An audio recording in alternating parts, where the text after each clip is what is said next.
Fala, galera do Corujão Vascaíno. Sextou. Sextou com aquelas notícias gostosas sobre o Vasco da Gama. Semana inteira aí sem jogos do Vasco, né? E vai rolar isso até o dia 30, né? Com a estreia do Vasco no Brasileirão contra o Santos, apesar que nesse sábado tem jogo treino aí contra o Maricá.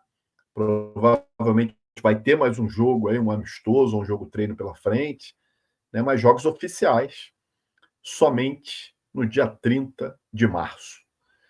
Enfim, e aí a gente vai convivendo com essas notícias que vão surgindo, algumas fakes, outras não, né? E eu quero falar aqui, primeiro nome que eu vou trazer é do nosso atacante GB.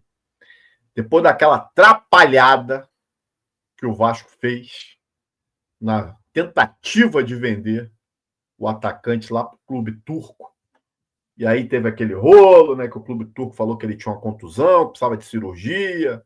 O Vasco disse que não, primeiro que não sabia, depois disse que sabia, que ia passar por um procedimento cirúrgico, depois disseram que não, ou seja, um bando de notícia desencontrada. Isso aí, cara, mexeu diretamente com o atleta, né? O maior prejudicado nisso tudo foi o atleta. Porque é um atleta que tem 20 anos, é uma promessa, para mim, um bom jogador, é um jogador que tem futuro, é um centroavante que, inclusive, no meu modo de ver, tem até mais habilidade fora da área do que o Verratti. Aqui não estou fazendo nenhuma comparação quem é melhor, quem é pior, estou dando as características. E, enfim, o atleta ficou um tempão sem treinar e agora voltou a treinar separadamente, né?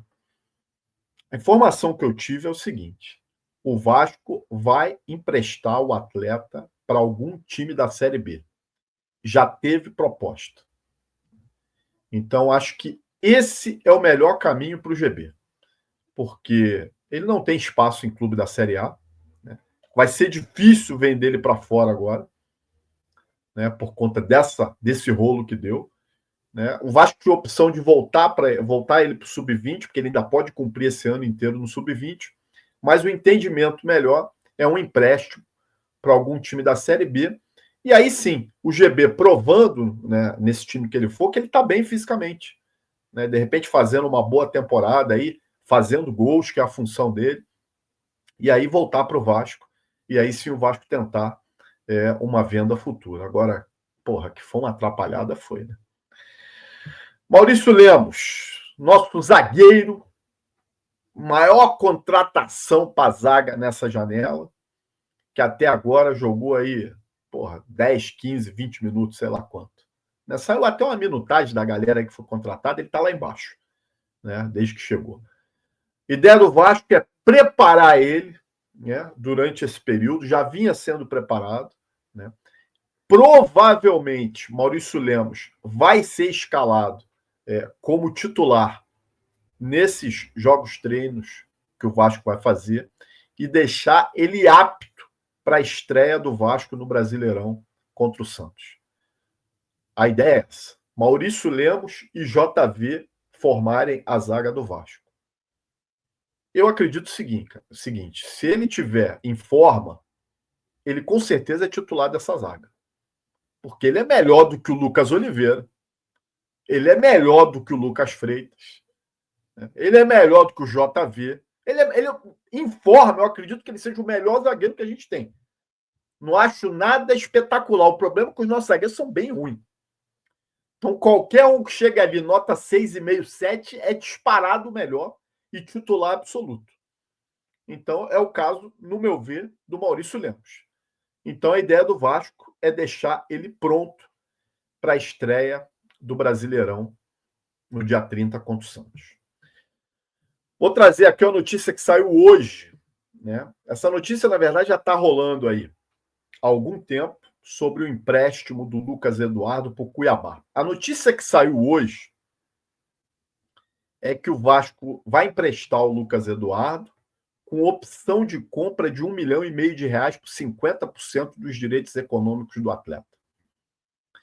Quando saiu essa notícia, eu já achei estranhíssimo, porque não faz muito tempo que o Vasco renovou o contrato com ele, se eu não me engano, até 2027, com uma multa de 300 milhões de reais.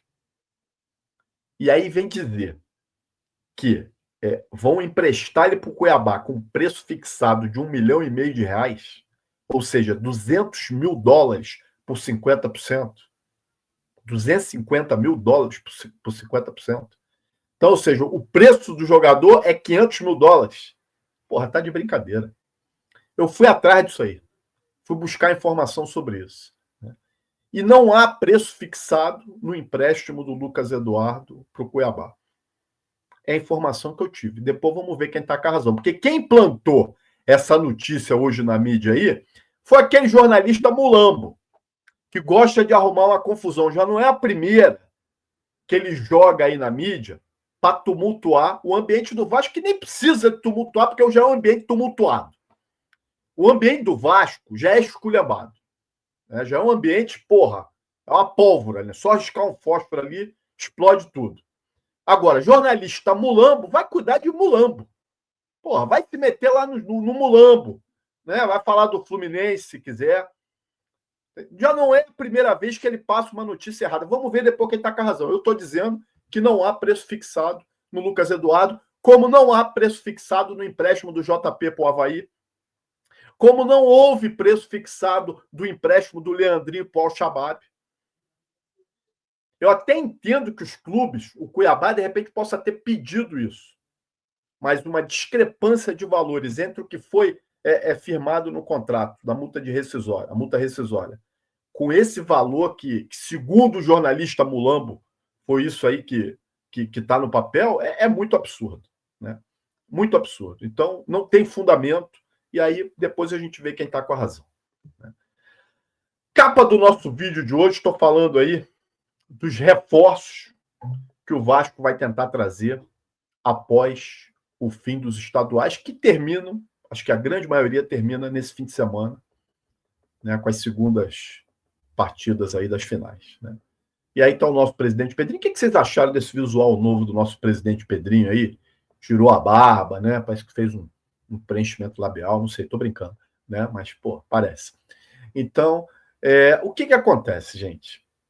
E aí é uma opinião, não é uma informação, tá? Com a desistência do Atlético Mineiro em relação ao Palácio, eu fiz uma análise aqui do que é que a gente tem de jogador do meio para frente, tá?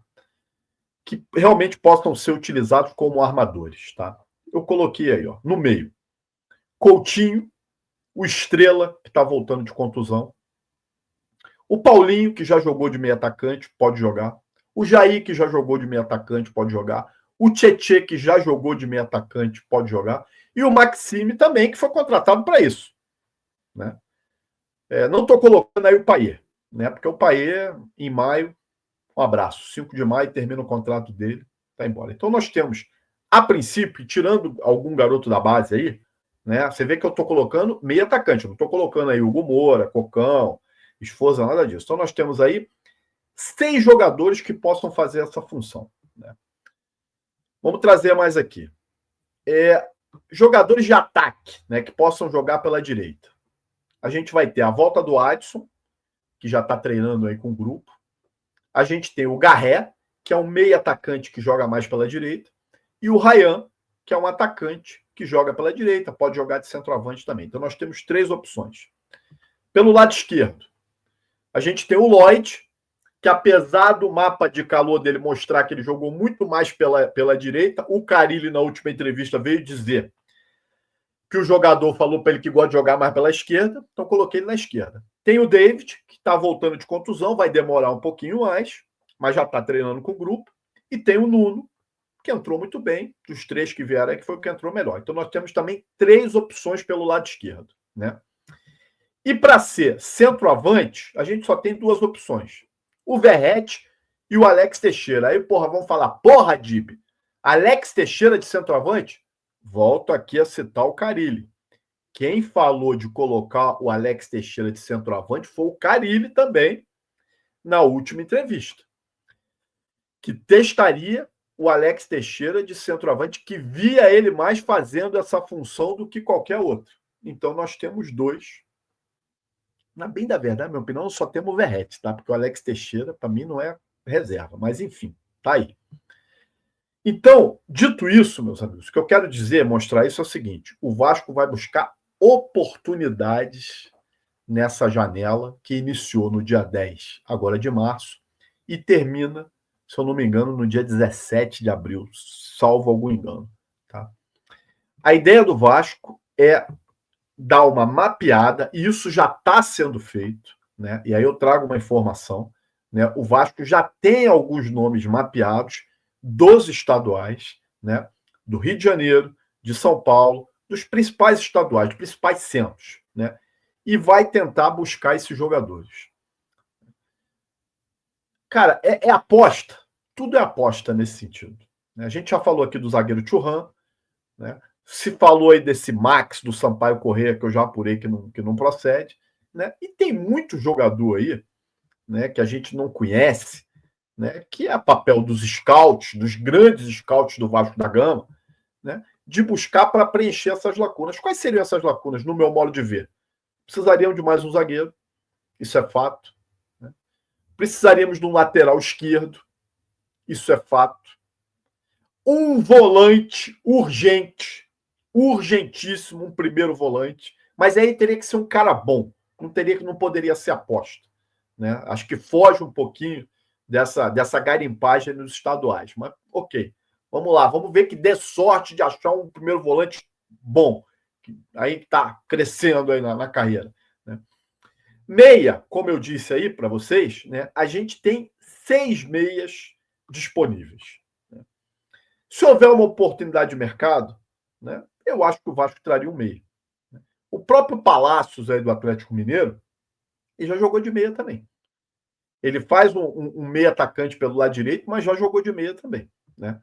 Então, pelos lados de campo, direita e esquerda, opções de ataque, eu acho que só se surgir algo muito especial. Agora, para centroavante, a gente precisa urgente. Porque a gente já cansou de dizer aqui, o Verratti não aguenta essa pegada de Copa do Brasil, Brasileirão e Sul-Americano. Ele não vai aguentar. E o reserva dele, quem será? Segundo o Carille, Alex Teixeira. Aí nós estamos ferrados, né, gente? Nós estamos ferrados. Porque eu não vejo, eu não consigo enxergar o Alex Teixeira de jeito nenhum, né, de centroavante. Nem de falso 9, essa função de falso 9 eu não consigo fazer. Eu não vejo ele com mobilidade para isso. Sabe quem eu viria fazendo essa função de falso 9? O David. Se o David tivesse em condição, eu acho que eu testaria o David ali, porque o David é o único atacante que a gente tem que sabe proteger a bola. Vocês lembram dele antes de se machucar? Quando ele recebia de costa, ele protegia, porque ele é um cara que tem um corpaço, né? Ele é forte. Então ele fazia essa proteção. Várias vezes a gente viu esse lance. Ele proteger e girar em cima do marcador. Né? A deficiência do David era realmente fazer uma cobertura, às vezes ele pelo lado esquerdo, mas fazia. De vez em quando ele esquecia. Alguém tinha que lembrar e dar um grito com ele para ele ir lá. Né? Mas às vezes que ele fez, e foi a vez que o melhor Piton teve protegido, foi quando o David estava em campo. Né? Então, se fosse para testar alguém de falso 9 ou de reserva do Verratti, eu testaria o David. Só que o David vai demorar ainda para voltar. Né? Ou seja, apesar de dizem que está acelerada a recuperação dele, mas é pelo menos aí, cara, mais uns 4 meses, né? Para ele estar em campo, acredito eu. 4, 5 meses aí. Né? O Adson parece estar mais avançado, o Estrela um passinho atrás. Então, ou seja, os reforços, principais reforços do Vasco da Gama, são os que estão no departamento médico. Após o fim dos estaduais, eu acredito que vão chegar aí pelo menos 3 reforços dentro de oportunidade de mercado. São reforços baratos, né? São reforços que normalmente não têm uma concorrência para contratação, salvo um nome ou outro. Agora, é tudo aposta. Né? É tudo aposta. Pode dar certo, como pode dar muito errado. Né? Vocês lembram do tal do Lelê? Lelê, né, que surgiu no Volta Redonda, e que aí o Vasco estava para contratar ele, o Fluminense foi lá e pegou ele, e teve muito vascaíno reclamando, né, nas lives, reclamando na internet, porra, perdemos o Lelê, porra, tomamos um chapéu do Fluminense, cadê o Lelê? Pergunto. Cadê o Lelê? Então, cara, igual o Lelê, tem um monte aí. Tem um monte.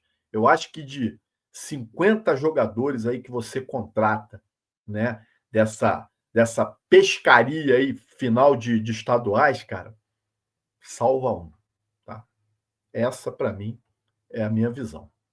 Rapaziada, se você gostou desse vídeo, mais uma vez, peço que deixe seu like, compartilhe aí nos seus grupos do WhatsApp, se inscreva no canal Corujão e vire membro, para você estar conosco em uma das nossas lives aí com a participação dos membros e entrar também no nosso grupo do WhatsApp.